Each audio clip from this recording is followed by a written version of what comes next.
Raj Malhotra thought he had buried his wife, Emily Carter, after a tragic car accident. But 2 years later, he discovered she was alive, living under a new name in another state, and hiding a secret darker than death itself. Raj Malhotra had always dreamed of a life beyond the busy streets of Delhi where he grew up. His chance came when he won a scholarship to study engineering in the United States.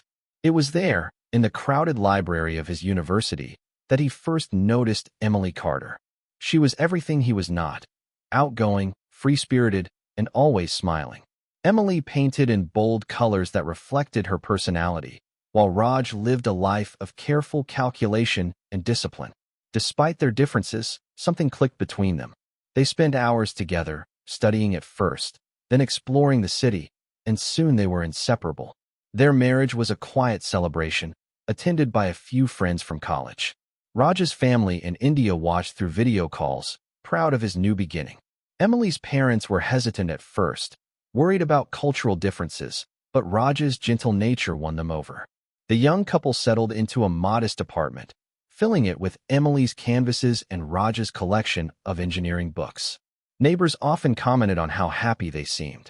To the outside world, they looked perfect. Raj's career advanced quickly, providing them stability, while Emily pursued her art full-time. They shared morning coffee, weekend road trips, and countless late-night conversations about the future. Emily spoke often of wanting to travel more, to live in new places, to never feel trapped by routine. Raj listened with quiet affection, believing her restless energy was just part of her charm. But behind closed doors, small tensions brewed. Emily grew impatient with Raj's long work hours, while Raj worried about Emily's impulsive spending on art supplies. Neither of them knew it then, but their marriage was balanced on fragile ground. What looked like happiness to the world was slowly becoming something far more complicated. It was late in the evening when the storm rolled in. Heavy rain drummed against the windows as Raj sat at his desk, finishing a project he had promised to deliver the next morning. Emily had gone out earlier, saying she needed to clear her head with a drive. She loved the feeling of winding roads and open air, something Raj never quite understood. Hours passed, and when she didn't return, Raj assumed she had decided to stay with a friend until the weather cleared. By midnight, his phone rang, and his life changed forever. Authorities told him a car had been found at the bottom of a ravine outside town. The vehicle matched Emily's description. Raj rushed to the scene, only to be held back by police tape and flashing red lights. Below, through sheets of rain, he could just make out the crumpled frame of her car. Smoke rose faintly from the wreckage.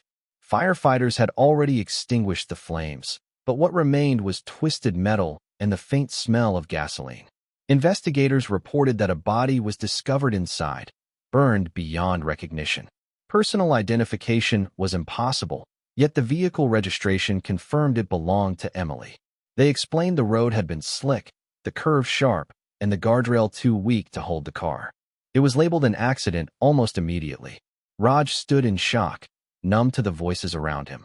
He could not believe that just hours earlier she had been alive, vibrant, and teasing him about working too much. The days that followed blurred together. A funeral was arranged with only a closed casket. Friends brought flowers and whispered condolences, while Raj sat motionless, staring at the coffin that contained what he believed was his wife. His world had shattered in a single night of rain. 2 years passed, but the pain never softened. Raj tried to rebuild his life, throwing himself into work and avoiding conversations about the past. He visited the site of the crash often, leaving flowers and standing in silence as though Emily might somehow hear him. To everyone else, it was clear. Emily had died in a tragic accident, and Raj was a grieving husband slowly learning to move on. Yet deep inside, something unsettled refused to fade. Little details from that night kept replaying in his mind. The police had told him Emily's body was unrecognizable, but they had been quick to close the case without a full autopsy report. He remembered asking for her personal items, her necklace, her phone, her favorite scarf, but nothing had ever been recovered from the wreckage. It was as if those things had vanished along with her. At first, he tried to dismiss it as a quirk of fate, but the feeling that something was incomplete grew stronger with time. Then came the banking oddities. Months after the accident, Raj noticed small withdrawals from Emily's account. They weren't large, never enough to draw immediate suspicion, but they occurred regularly, always from distant towns far away from where they had lived. Raj reported it, expecting answers, but the police assured him it was likely identity theft and promised to investigate. Nothing came of it. Still, the timing of the withdrawals gnawed at him. They began only weeks after the supposed accident. Raj told himself he was imagining things, that grief was twisting his judgment. Friends encouraged him to let go, to stop torturing himself with questions that had no answers.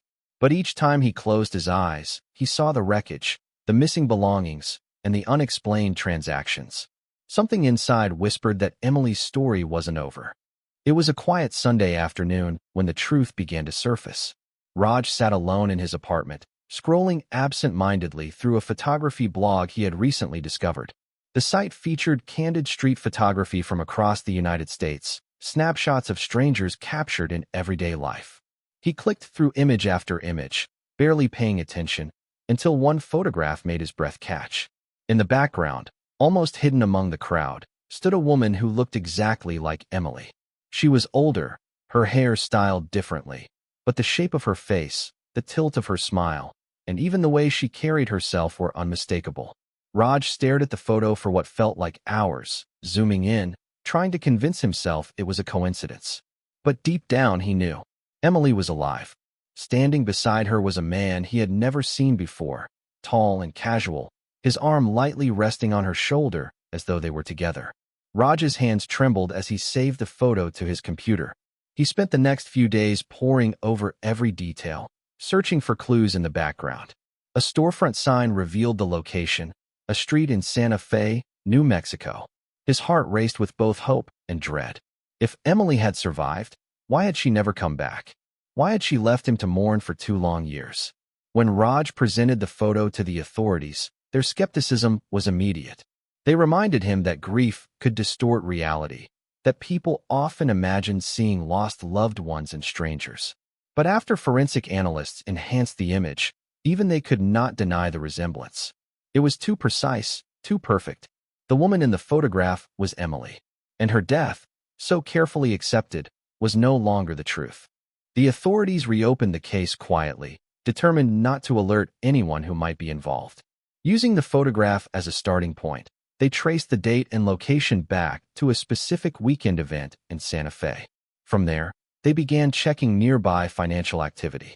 The trail of suspicious ATM withdrawals, once dismissed as identity theft, now became crucial evidence. Each withdrawal formed a path leading south and west, eventually clustering around a small town in Arizona. Detectives obtained surveillance footage from one of the ATMs. The grainy video showed a woman withdrawing cash, her head lowered beneath a baseball cap. Despite her attempts to disguise herself, the posture, the walk, and even the nervous glance over her shoulder revealed the truth. It was Emily. For Raj, seeing the footage was both electrifying and devastating. His wife was alive, but she had chosen a life without him. Investigators moved quickly, but carefully. They canvassed the Arizona town, checking employment records, rental agreements, and utility bills under false names. Soon, they found her. Emily was working as a waitress at a small roadside diner, living under an assumed identity, and sharing a modest home with the man from the photograph. Neighbors described them as quiet but private, never mixing much with the community. The discovery left Raj in turmoil. The woman he had mourned, buried, and prayed for was not only alive, but building a new existence as though he had never been part of her life. Police instructed Raj to stay silent while they gathered more evidence, but the weight of betrayal grew heavier each day.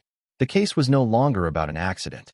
It had become a question of deception, a carefully planned disappearance, and the unraveling of everything Raj once believed.